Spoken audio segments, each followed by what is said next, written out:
Dillian Whyte is a heavy underdog going into the Moses Itauma fight. In a recent interview, Dillian Whyte and his trainer, Buddy McGirt, have talked about Dillian Whyte's mindset and his game plan for this fight.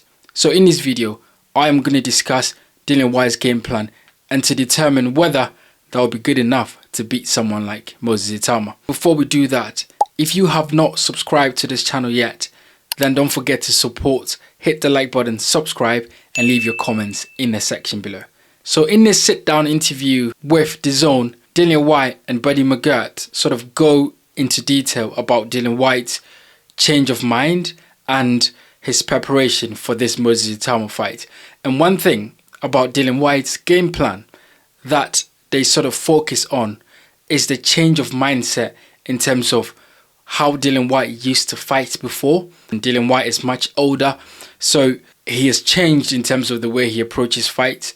And one thing that Buddy McGirt sort of make mention of is that Dillian Whyte has to be careful not to get into a war with Moses Itauma. Now that is very important, because if you know Dillian Whyte, if you have been following Dillian Whyte for a while, you would know that he likes to get stuck in. Dillian Whyte is someone that would like to have a war. Dillian Whyte is someone that is always looking to have a tear up. Buddy McGirt, whilst putting together this game plan and discussing things with Dillian Whyte, he has realized that Dillian Whyte may not be successful if he wants to go to war with the younger, fresher and faster fighter in the ring. I mean, we know Moses Itauma, right? He's very skillful. He's a southpaw, which is always very difficult for orthodox fighters like Dillian Whyte to deal with. Moses Itauma, most of his fights have not gone past the 5 or 6 or 7 rounds. So Dillian Whyte's aim is to bide his time in the earlier rounds, because he's got the experience. He has fought the better fighters. He has done the 12 rounds. He has done the 10 rounds. He would know how to pace himself better in a fight.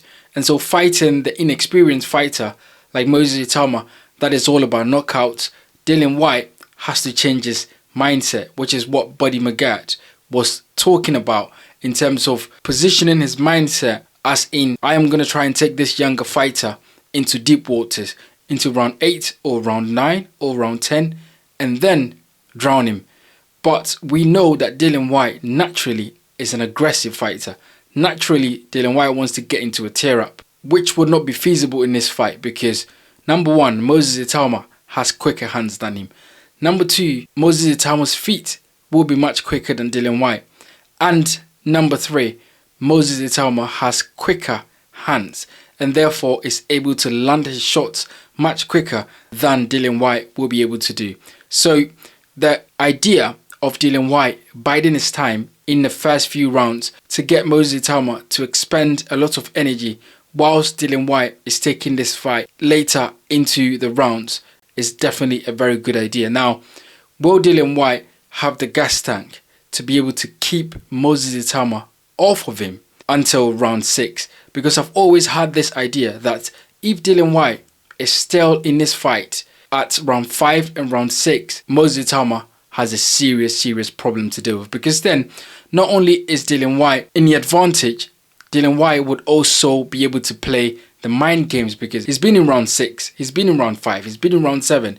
He would know how to get Moses Itauma to spend a lot of energy in those rounds, and then Dillian Whyte would know how to overcome Moses Itauma mentally, because he has the experience of being in those rounds. One thing that I've always realized with fighters like Dillian Whyte is, although there's a game plan, and most fighters have game plans going into fights, when they're hit, because naturally they are aggressive fighters, because naturally they want to retaliate as soon as possible, I can see Dillian Whyte going off of his game plan and trying to fight Moses Itauma's fight, because Dillian Whyte will feel that he's the older fighter, he's the more experienced fighter, and therefore would not like to take shots from the younger fighter, strategically waiting to have his success later in the round. So it's a very interesting strategy going into this fight in terms of not trying to get into war when we're talking about a fighter that loves to get into war, that loves to get into tear up.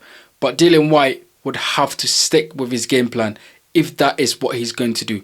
Look, it's a great game plan if it comes off very well, because then Moses Itauma will be in territories that he's never been before. And Dillian Whyte, being the experienced fighter out of the two, will be able to take advantage of taking the younger fighter into deep waters, into the latter rounds, and trying to drown him. It's a great game plan.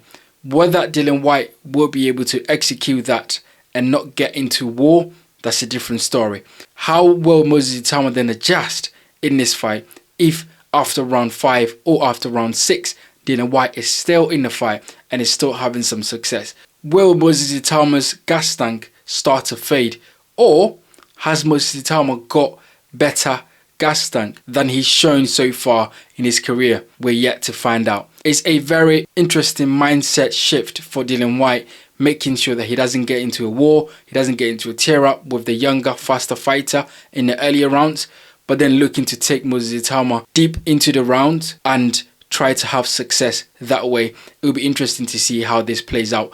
Let me know what you think about Dillian Whyte's game plan and his mindset going into this fight. My name is Bright. This is the Bright Show Podcast Boxing. If you enjoy boxing content, then please don't forget to hit the like button, subscribe, and leave your comments in the section below. I'll see you guys on the next one.